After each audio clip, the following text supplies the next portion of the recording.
Olá, comunidade, tudo bem com vocês? Prazer, para quem ainda não me conhece, eu sou a Manu. Eu estou à frente do Instituto Inova e também sou professora das áreas de Finanças e Economia. E hoje, aproveitando esse início de ano, eu vim aqui conversar com vocês sobre o que a gente pode pensar um pouquinho e refletir para a nossa organização financeira e dos nossos investimentos nesse ano. Ai, mano, mas eu já sou super organizado financeiramente, tenho todos os meus investimentos em dia. Ah, mas é bom a gente sempre dar uma olhadinha, parar, pensar que perspectivas que a gente tem pro ano e o que a gente pode fazer de diferente também. Bom, a primeira coisa que eu queria conversar com vocês é sobre o cenário nacional, né? Vamos entender um pouquinho como que a gente fechou 2024, o que a gente tem de perspectivas para 2025, porque isso pode mudar totalmente o nosso horizonte. Como empresários, de decisões de investimento, né? De decisões de internacionalização ou não. E dois, como pessoas físicas, da onde que é melhor a gente investir e que estratégia que a gente vai usar para esse ano. Bom, quando a gente olha para a taxa de juros e para a inflação, em 2024 a gente fechou a inflação em 4,83%, foi acima da meta, e esse ano a gente tende a ter uma inflação acima da meta também.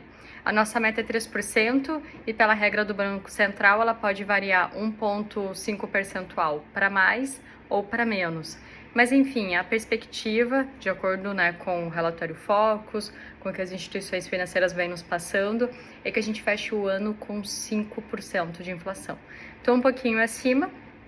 E quando a gente pensa nisso e olha para a taxa de juros, a gente tem uma taxa Selic que tende a aumentar até para tentar rebater esse efeito da inflação, né? Então, a gente tem uma taxa Selic que, segundo o relatório Focus, ela tende a chegar a 15% esse ano.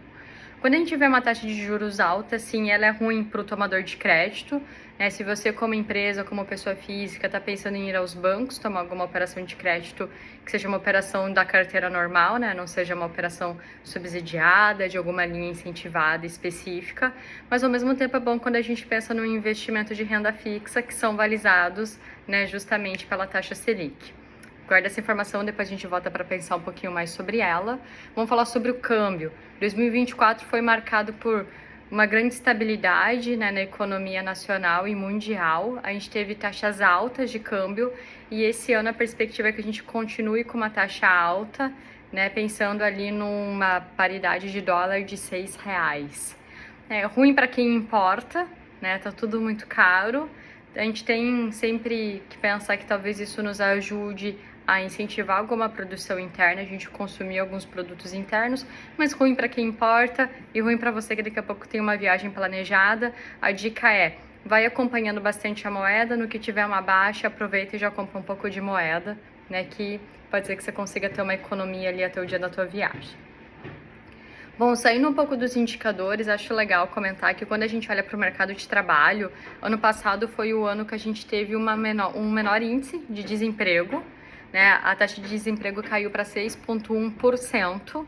Claro que desses empregos que surgiram, dessas pessoas que foram empregadas, parte delas é para o mercado informal, não é para o mercado formal de trabalho, mas quando eu dou aula para graduação, né, para as pessoas que estão começando a aprender um pouco mais de economia e finanças, sempre gosto de brincar que a economia são várias engrenagens e, querendo ou não, se a gente tem uma taxa de desemprego menor, a gente tem uma engrenagem ali que é do trabalho, do pleno emprego funcionando e que isso pode ajudar a movimentar toda a economia. Então, um indicativo bom, a gente tem um indicativo de continuar com uma taxa de desemprego baixa para 2025. Bom, sobre crédito e endividamento. Com a Selic alta, já comentei com vocês, né? Qualquer crédito bancário que eu vá pegar com o banco que não seja uma operação subsidiada, incentivada, vai estar um pouco mais caro, então fica a dica para tentar olhar para se você tem uma empresa para dentro da tua empresa, entender se não tem alguma linha de crédito incentivada para inovação, algum projeto específico que você poderia fazer e pegar um crédito mais barato. Senão, realmente vai estar um pouquinho mais alta. Sobre dívida pública, historicamente a gente tem uma dívida pública alta, a dívida pública segue alta em 2024 e 2025 também. Bom, um super review, né? A gente podia ficar aqui muito tempo comentando sobre economia, mas tá. Agora vamos aqui para alguns passos rápidos de como a gente pega tudo isso, revisa e se organiza para 2025. Primeira coisa, né? Faça um diagnóstico financeiro. Tenha coragem, se você não é muito assíduo com isso, abra todas as suas finanças e organize elas, né? o que você está devendo, o que você tem para pagar, o que você tem para receber e como é que está teu fluxo mensal, semanal, enfim, da forma com que você recebe e se organiza. E eu acho bem legal também comentar que é importante a gente separar os gastos fixos dos variáveis. E eu gosto muito de separar por categorias. Então, por exemplo, aqui em casa nós temos uma cachorrinha e 2 gatinhos. Então eu tenho uma categoria só para eles no meu orçamento, porque enfim, é importante saber quanto que a gente está gastando com eles todos os meses e assim por diante. Vale muito aqui para aquela pessoa que gosta sempre de tomar um cafezinho fora e quando chega o final do mês vê o cartão de crédito tá com valor super alto. Bom, fez o teu diagnóstico financeiro, a segunda dica é, vamos criar um orçamento realista. Não adianta se você daqui a pouco poupa nada ou poupa 10% do teu salário e falar, não, a partir de 2025 eu vou poupar 50% do meu salário. Não vai. Que a gente tem que ter uma visão realista, entender onde que a gente quer chegar em 2025 com as nossas finanças e o que a gente realmente consegue fazer. Bom, tem a estratégia 50-30-20, né? 50% para as necessidades, 30% para desejos e 20% para poupança. É um bom norteador, mas depende muito da realidade que cada um de nós vive. E aí, né, quando você pensa no orçamento realista, é importante você pensar em despesas desnecessárias que você pode cortar sem comprometer a tua qualidade de vida que você quer manter. Então, daqui a pouco, algum gasto que não é tão essencial, não é tão importante, compras que você acaba fazendo durante o mês. Gastos com delivery é um clássico e cada vez mais eu venho ouvindo isso, né? Aí tá em casa, deu preguiça, pede um delivery. A conta do delivery no final do mês ela fica bem alta mesmo. E algumas alimentações fora de casa, o clássico cafezinho também é sempre um bom exemplo. Bom, fez o diagnóstico, conseguiu montar um orçamento realista, pensando em alguns gastos que você pode cortar ou pode realocar. É importante você se organizar financeiramente em termos de investimento. Quando a gente fala em investimento, é clássico que você tenha um fundo de emergência. Fundo de emergência, aqui tem assim, uma regra que você não precisa seguir a risco, algumas pessoas seguem a mais, outras a menos, mas seria legal no fundo de emergência você ter 6 meses de salário. Que se acontece alguma coisa contigo, se você perde teu emprego, você tem uma reserva. Se acontece algo, um acidente, alguma situação inesperada, você tem um dinheiro fácil de resgatar e pronto para ser usado. Fica uma dica aqui para os profissionais liberais, né, para você ter o seguro DIT, que é o seguro que, caso aconteça alguma coisa contigo, em termos de acidente, de doença, na hora de contratar o seguro, você combina ali a quantia que você gostaria de receber por mês, e aí, enfim, se acontecer algum fato inesperado desses, você tem uma quantia e você vai receber ali por um período determinado também. Afinal, quem é profissional liberal não vai ter essa segurança, né, de dentro de quem é CLT, por exemplo. Bom, reserva de emergência, é importante que você consiga resgatar esse dinheiro rápido, porque o próprio nome já diz, é para uma emergência, né? Então aqui alguns investimentos, algumas opções de investimentos mais tradicionais, né, que não vão te dar uma super rentabilidade, mas que não tem liquidez, né? Que tem muita liquidez. Então se você precisa resgatar hoje mesmo, você abre o aplicativo do teu banco, liga para o teu gerente e consegue resgatar. Então aqui, investimentos mais básicos e com altíssima liquidez, com liquidez diária.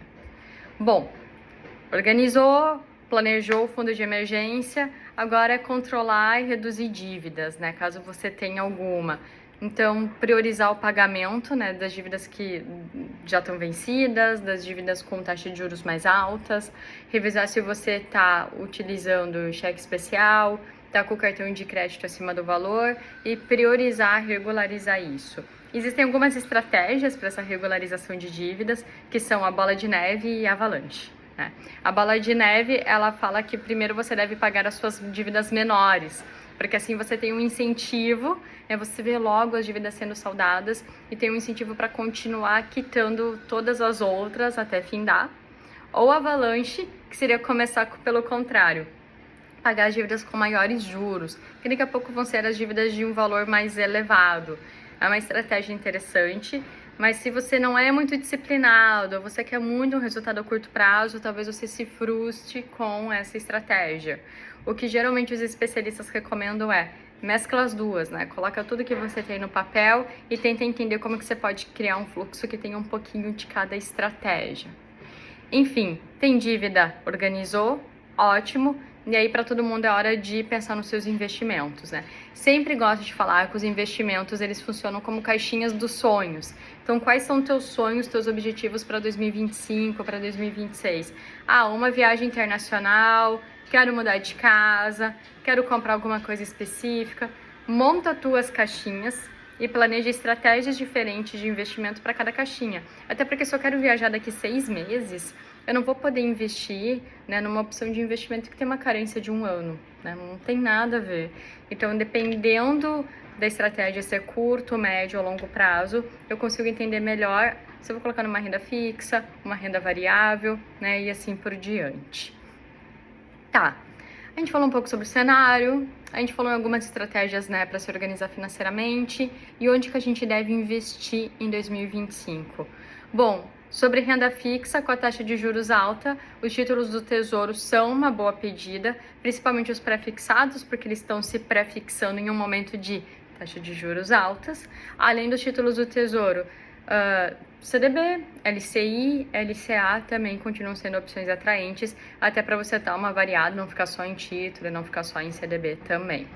Renda variável, a Bolsa de Valores, ela sempre pode oferecer boas oportunidades, né? Se você tem estômago para isso e curte operar na Bolsa.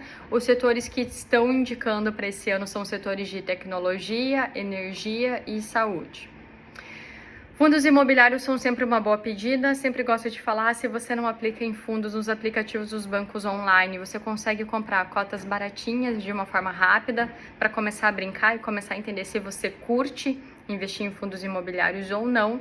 Ele sempre tem uma boa perspectiva, mas depende muito de como que vai a economia também.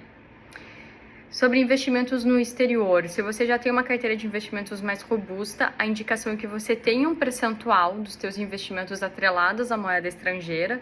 Geralmente os especialistas recomendam algo entre 20% e 30%, e aí as ETFs internacionais e as ações estrangeiras podem ser uma ótima opção. E aí, se você gosta muito de tecnologia, de novidade, tem um perfil mais arrojado, as criptomoedas também podem ser uma ótima opção para ti. O que eu acho? Se você não investe quase nada ou se você é muito conservador, não vai para criptomoeda. Acha um meio do caminho ou comece a ir com calma para alguns investimentos que tem uma volatilidade maior e que é difícil da gente prever, né, como que eles vão se comportar nos próximos meses. Bom, então, em resumo, é isso, né? Às vezes acho legal a gente parar de novo, por mais que a gente já seja organizado financeiramente, né? Deve ser o caso de vários de vocês, mas pensar um pouquinho em como que tá o ano, o que eu tenho que rever, né, da minha organização financeira e como que eu tenho que planejar os próximos passos para esse ano também. Espero ter ajudado vocês, espero que todos estejam com as suas caixinhas de investimento super organizadas, né? E com ali vários recursos entrando para fazer o que vocês sonham nesse ano. E até mais!